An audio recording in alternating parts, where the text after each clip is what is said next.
Hi friends, I'm Tilak. You're watching Tech Made Be Unique, and today we're going to see how to change the line spacing on your Google Slide mobile. And if you are new to this channel, make sure to click on subscribe and below. We just move on to the video.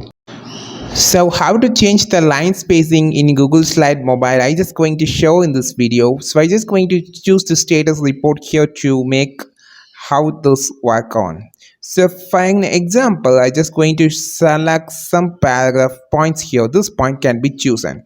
So just select the thing that you want to make a line spacing. So I just going to select this point and also this point, entire points, leaving the paragraph. Click on this A symbol. Now you will see option called text, paragraph and shape. Click on this paragraph, and here you will see option called line spacing on the bottom. You can just increase it or you can just decrease it. You can make a double line spacing like this, or you can make it lesser like 1. So this is how you just make change the line spacing of any paragraph or also a sentence using this option. Just select it, click on this A symbol, which is a formatting option. Click switch to the paragraph, make the line spacing like this.